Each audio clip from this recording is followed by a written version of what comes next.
Subscribe to my channel SM Success Class and press the bell icon to notification from my videos. Hello दोस्तों, आप सभी का स्वागत है हमारे SM सक्सेस क्लास के यूट्यूब चैनल पर।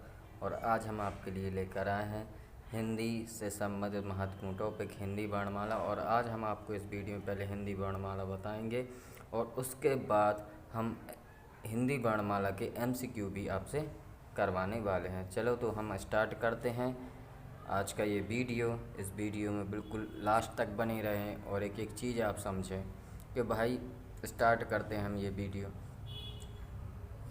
भाषा की जो सबसे छोटी इकाई होती है, क्वेश्चन यहाँ से पूछा जाता है, भाषा की जो सबसे छोटी इकाई होती है उसे हम क्या कहते हैं? उसे वर्ण कहते हैं, अर्थात या अक्षर कहलाती है। ठीक है ना।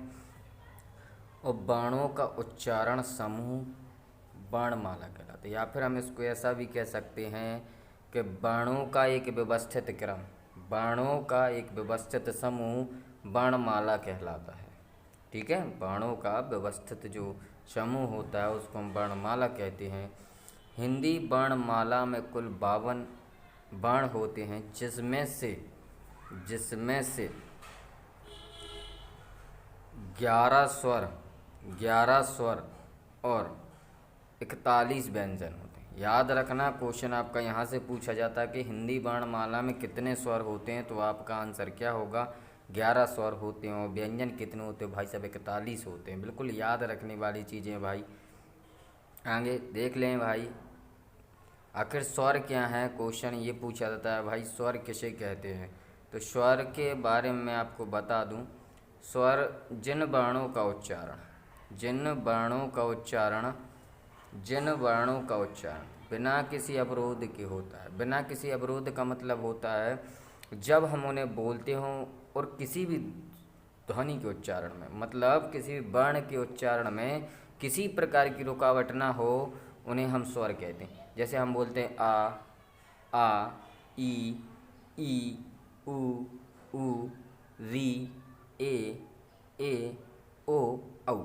ये सभी क्या हैं? ये सभी ये आपके ये जितने लिखे हुए हैं ये सभी क्या है? स्वर हैं। इनके उच्चारण में किसी भी प्रकार से कोई रुकावट नहीं होती है। इनको हम क्या कहते हैं? स्वर कहते हैं। स्वर्गों के अगर वर्गीकरण की बात करें या स्वर कितने प्रकार के होते हैं भाई साहब? यह 2 प्रकार के होते हैं। कितने प्रकार के होते हैं भाई साहब? यह 2 प्रकार के होते हैं। ये भी देखें, पहला होता है आपका ह्रस्व स्वर, दूसरा होता है दीर्घ स्वर। ह्रस्व स्वर के बारे में अगर मैं बताऊं आपको, तो ह्रस्व स्वर इनकी संख्या 4 होती है। पहला क्वेश्चन यही पूछा जाता है कि भाई ह्रस्व स्वर कितने होते हैं, तो आपका आंसर क्या होना चाहिए? ह्रस्व स्वर 4 होते हैं। ठीक है ना। मतलब इनके कहने का मतलब यह है कि भाई जब हम इनको बोलते हैं या इनका उच्चारण करते हैं तो इनके उच्चारण में हमें कम समय लगता है। इसको ह्रस्व स्वर कहा जाता है। जैसे कि छोटा है, छुटी है, छोटा ऊ है, और ये आपका री। ये री है भाई, इसको ऋषि नहीं पढ़ा जाता, ये क्या है? री है। ठीक है। अब आगे बात करते हैं हम दीर्घ स्वर की। जैसा कि मैंने आपको बताया था, स्वर कितने होते हैं? 11 होते हैं। स्वर कितने होते हैं भाई? 11 स्वर होते हैं। 11 स्वर में से ह्रस्व स्वर आपने अभी पता किए कितने होते हैं? 4। यदि भाई हम ह्रस्व स्वर अलग कर दें 11 में से, तो आपके कितने दीर्घ स्वर बचेंगे भाई? 7। तो आपको याद रखना है दीर्घ स्वर कितने होते हैं? 7 होते हैं। और दीर्घ स्वर का सीधा मतलब यही होता है, जैसे कि जब हम ह्रस्व स्वर का उच्चारण करते हैं और ह्रस्व स्वर के उच्चारण में यदि आपको ह्रस्व स्वर के उच्चारण में जितना टाइम, मान लीजिए आपको 1 सेकंड लगता है, तो दीर्घ स्वर में आपका जस्ट डबल टाइम लगेगा, आपको 2 सेकंड से लगेंगे। ठीक है। तो दीर्घ स्वर कहलाते हैं। तो दीर्घ स्वर क्या होते हैं ये भी देख लें। इनकी संख्या 7 होती है, ये भी अभी मैंने आपको बता ही दिया है। इनको बोलने में अधिक समय लगता है, इनको उच्चारण में अधिक समय लगता है। जैसे आपका बड़ा हो गया, बड़ी, जैसे हम बोलते हैं छोटा, बड़ा में देखो भाई थोड़ा सा ज़्यादा टाइम, छोटी ई टाइमिंग बढ़ाना, ऊ, ये सभी क्या है? आपके टाइमिंग के ऊपर डिपेंड करता है कि भाई सब आपको कितना टाइम लग रहा है इनके उच्चारण में। ठीक है। चलिए आगे देखते हैं हम। अब व्यंजन की बात करते हैं भाई। व्यंजन किसे कहते हैं? ऐसे वर्ण जिनका उच्चारण स्वरों की सहायता से होता है, अर्थात व्यंजन कहलाते हैं। मतलब आपने पढ़ा है अभी तक, आप एक चीज़ हमेशा देखते हैं, जो भी स्वर होते हैं व्यंजन होते हैं, व्यंजन में जैसे हम बोलते का आ, आपने देखा कि आ आया। जैसे हमने बोला चा में भी आया। मतलब कहीं ना कहीं हर एक व्यंजन में स्वर होता ही है, जरूर ना लिखा जाए, लेकिन जब हम उसका उच्चारण करते हैं तो हमें एहसास होता है कि भाई इसमें स्वर आपका ऐड है, ठीक है ना। तो यहाँ से हम बात करते हैं स्पर्शी व्यंजन। स्पर्शी व्यंजन क्या कहलाते हैं, मैं आपको एक चीज़ बताऊँ स्पर्शी व्यंजन क्या कहलाते हैं, इसके बारे में समझिए। ये जो स्पर्शी व्यंजन होते हैं, कंठ, ये हमारा कंठ हुआ, कंठ। तालु, तालु जो हमारे जीभ के निचला हिस्सा होता है उसको बोलते हैं तालु। मूर्धन जो हमारे जीभ का ऊपर वाला हिस्सा होता है उसको हम बोलते हैं मूर्धन। दंत और ओष्ठ के स्पर्श से बोले जाते हैं, के स्पर्श से बोले जाते। तो आप याद रखें स्पर्शी व्यंजन क्या होते हैं, जिनको कंठ, तालु, मूर्धन, दंत और ओष्ठ के स्पर्श से बोले जाते हैं उसको क्या कहते हैं, हम स्पर्श कहते हैं, स्पर्शी व्यंजन कहते हैं। स्पर्शी व्यंजनों की संख्या कितनी होती है भाई, 25 होती है। क्वेश्चन आपसे पूछा, ठीक है ना।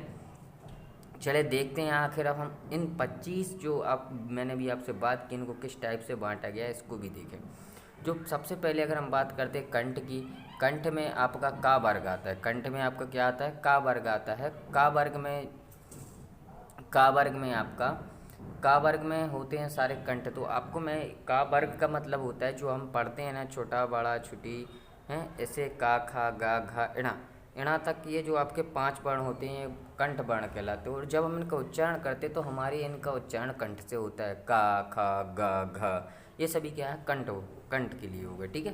पर यदि हम बात करें तालु की, तो तालु में क्या होता है, तालु में आता है आपका चा वर्ग। तालु में क्या होता है आपका चा वर्ग। तालु जब मतलब हमारी जो जीभ है, जीभ जिन वर्णों के उच्चारण में, जिन वर्णों के उच्चारण में हमारी जो जीभ है वो नीचे तरफ आ जाती है, नीचे वाले हिस्से को टच करती है, तो क्या होता है, तालु वर्ग कहलाता है। आप खुद ट्राई करके देख सकते हैं, आप भाई खुद कर सकते हैं कि जैसे हम चा बोलेंगे चा, तो आप देखेंगे आपकी जीभ नीचे आ गई, छा, जा, झा, ये सभी जीभ नीचे। फिर इसके बाद हम बात करते हैं टा वर्ग की। टा वर्ग जो होता है ये आपका मूर्धन वर्ग होता है। टा वर्ग के यदि हम कोई भी वर्ण बोलते हैं, जैसे आपका टा हुआ, ठा है, डा है, ड़ा है, उड़ा, ठीक है, ये सभी इनके बोलने में जब हम टा बोलते हैं तो आपको एहसास होगा जब आप टा बोल के देखेंगे तो वो जो आपकी जीभ है, जीभा है, वो आपको ऊपर वाले हिस्से में टच हो जाएगी, ठीक है। तो ये मूर्धन हो गया। अगर यहीं हम बात करते हैं दंत से, तो दंत से देखिए, दंत से क्या होता है, जब ता वर्ग हम बोलते हैं, ता, था, दा, धा, ना, ये जब हम वर्ग वर्ण बोलते हैं तो इन वर्णों के बोलने में जो हमारी जीवा होती है हमारे दांतों को टच करती है, ता, था, दा, धा। आपको ट्राई करते जाइए, हर एक चीज़ आप रिपीट करेंगे तो आपको एक एक चीज़ क्लियर हो जाएगी, कोई भी परेशानी नहीं होगी, इतना मैं आपसे कह सकता हूँ, ठीक है ना। ओष्ठ के लिए अगर मैं बात करूँ, ओष्ठ से, ओष्ठ में जो पा वर्ग होता है, पा, फा, बा, भा, माँ, ये सभी ओष्ठ से होते हैं। इन सारे वर्ड को हमें बोलने में, जब हम वर्ण को बोलते हैं तो हमारे होंठ क्या होते हैं, टच हो जाते हैं, पा, फा, बा, भा, इस तरीके से, ठीक है ना। चले आगे देखते हैं।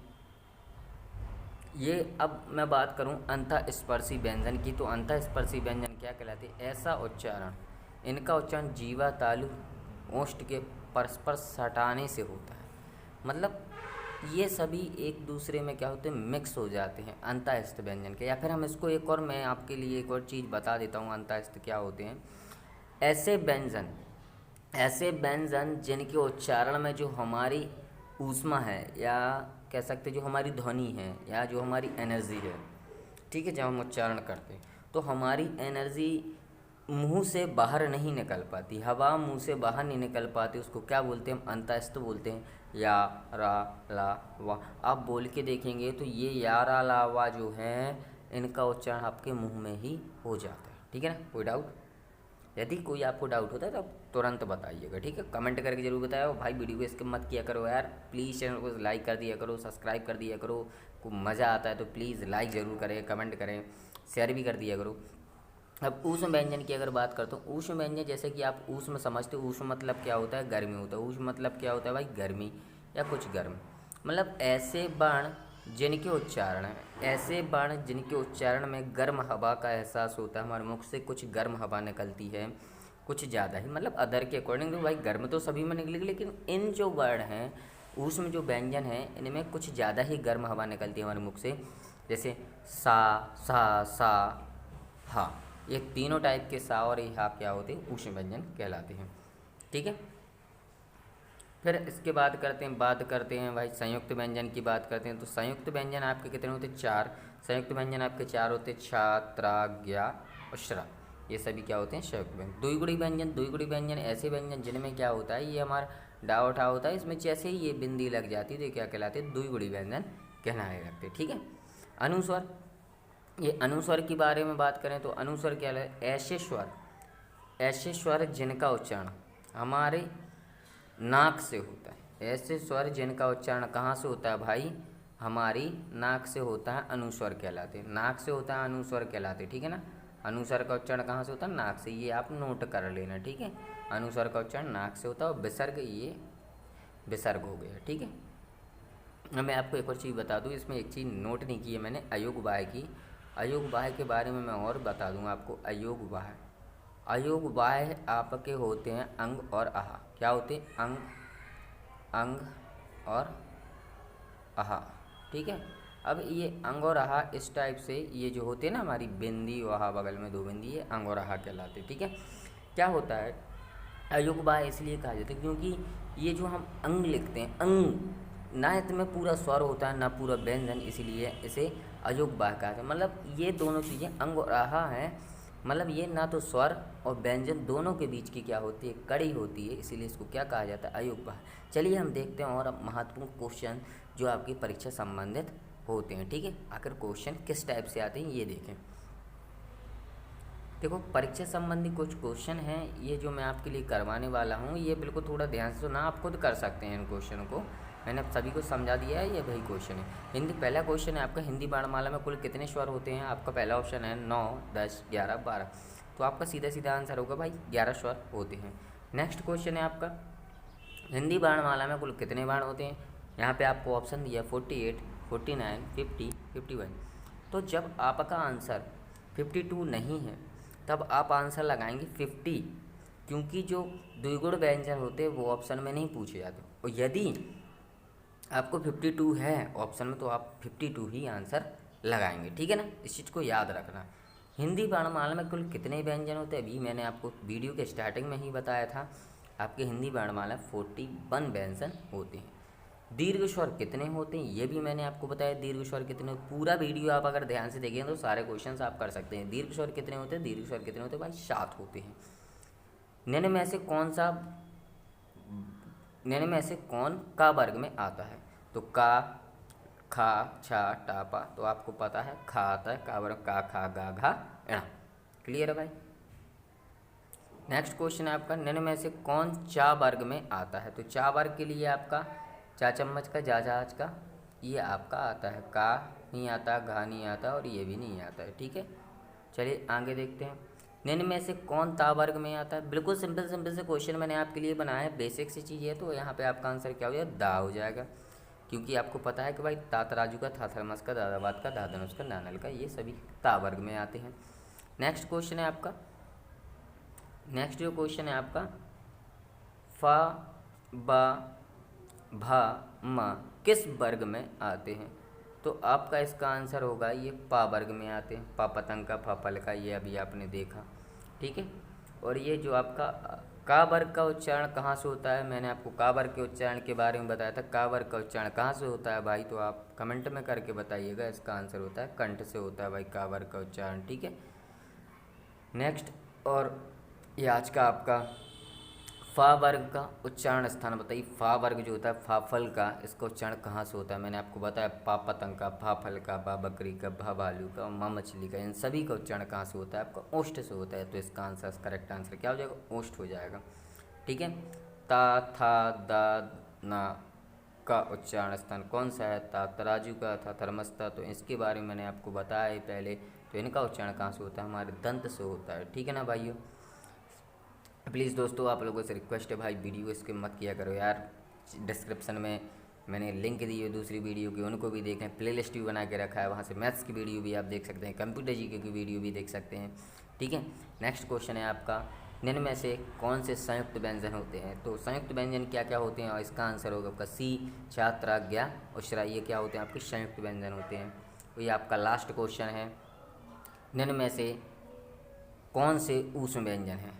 निम्न में से कौन से आपके ये ऊष्म व्यंजन है। ऊष्म व्यंजन के लिए मैंने आपको डेफिनेशन बताई है, ऐसे व्यंजन जिनके उच्चारण में हमें ज़्यादा हवा का यूज़ करना पड़ता है या ज़्यादा गर्म हवा निकलती है तो वो क्या कहलाते हैं, ऊष्म व्यंजन कहलाते हैं। और वहाँ पे मैंने आपको बताया था कि तीनों के तीनों सा और क्या होते हैं, हाँ, तो इसका आंसर क्या हो, सा हाँ। भाई अभी एक और लास्ट क्वेश्चन और बचा, निम्न में से कौन सा अंतःस्थ व्यंजन है, का, जा, ड़ा, ला। तो मैंने क्या बोला भाई, अंतःस्थ व्यंजन ऐसे व्यंजन जिनका उच्चारण करने में हमारे जो हवा है वो हमारे मुख के अंदर ही रहती है, अंतःस्थ कहलाते हैं। ठीक है ना। तो यहाँ पे का, खा, जा, ड़ा, ला। तो आपने देखा जैसे ही मैंने ला बोला और ला बोलते ही जो हमारी हवा थी है मुख से निकलने, पेट से निकलने वाली जो हवा थी वो कहाँ पे, हमारे मुंह में ही रह गई। थैंक यू दोस्तों मेरा वीडियो पूरा देखने के लिए। प्लीज़ चैनल को सब्सक्राइब करें, लाइक करें और शेयर करें। ऐसी ही वीडियो आपके लिए मैं अच्छी लेकर आता रहूँगा। Thank you.